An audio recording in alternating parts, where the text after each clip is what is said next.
teachers and my dear friends. Wishing you all a pleasant and a charming good morning. Myself Shambhavi Singh of Standard 70 is here with my SST project today. My topic is features formed by the work of river, sea wave, wind and ice. So let's begin. First is the work of river. Rivers are the most important agents of degradation. Its work is dependent upon the two main factors. First, the volume of water and second, the slope of the river bed.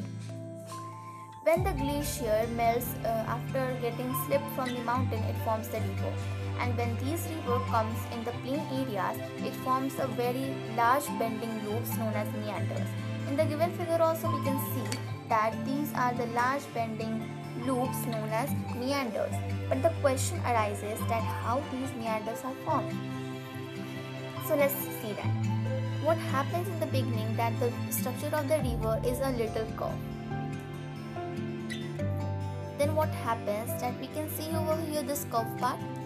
The river coming in this part comes with a very high speed. So what happens, the soil present at here has to be deposited to the opposite side because of the high speed of the river. What happens then, the river coming in this part doesn't get any place because the deposition of the sand over here, so it has to change its way and has to go to from here. Now what is happening, the shape of the river is getting changed and becoming a large loops, right? But after the this process continues till a long time, what happens that the river forms a very large long loops. Then we can see over here this part of land. This part of land gets visible. How? This part is getting forward here, and this part is also getting forward. So what is happening? This part is getting separated from the way of the river, and the path of the river is now becoming straight, and this part is getting separated. This separated part is only known as oxbotic, and these large bending loops are known as meanders. As in the given pictures we can see, there are the large bending loops called meanders, and when the large loops get separated, then it is known as oxbow lake. Now the next topic is work of sea waves. So the work of waves can best areas. Its work is dependent upon the strength and speed of sea waves.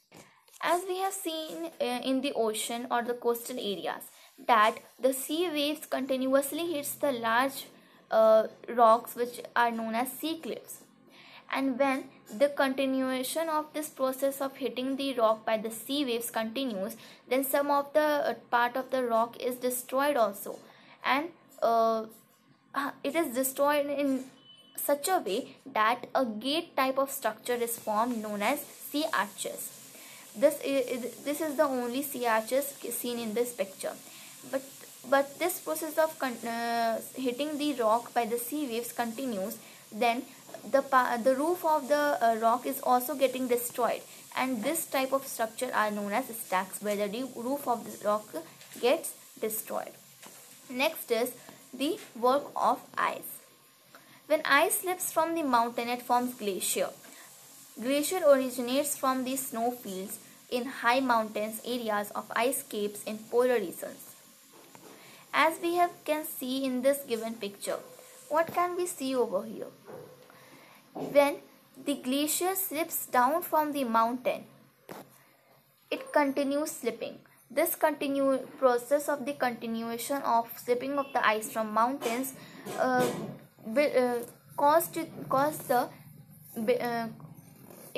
makes a very narrow and deep structure inside the mountain, and when these ice gets inside it, it gets freezed. But when this process of the slipping of the ice from the mountain continues, then it's get melted and forms a U-shaped valley given in this picture. So next is the work of wind. Work of wind depends upon the speed of the wind action. It can best be seen in desert areas. As the desert areas have many great features like sand dunes, mushroom rocks, which are formed due to the wind action only. It is the wind which acts as the agent of the erosion and deposition, which forms these types of features. Now, the best example of the work of wind in deserts can be the sand dunes. How the sand dunes are formed. So, when the wind blows with a great speed in the desert areas, what happens, it carries away the sand with it and deposit it to another place. So here what is happening, the sand is getting carried away and it is getting deposited over here, and this depositation of the sand from one place to another builds the sand dunes, and its structure now becomes like this. Why this is happening? Because the sand present over here getting deposited over here, so this part is getting up, and it builds the sand dunes. Now the next example is, as we can see in this picture, this is only the sand dunes. Now the next example is mushroom rock. Mushroom rock is a very famous feature of desert areas. But how these great features rock are formed? So let's see that. We must know that sand also carries many rocks in it. And when the wind blows with a great velocity in the desert areas, it carries away the rock present inside the sand. And these small rocks hits these rocks present over here and also destroy some of the parts of this large rock. And when this process continues for much times, then then this rock comes in this shape. Its shape has now become like a mushroom, so that's why it is known as mushroom rocks, as we can see in this given picture.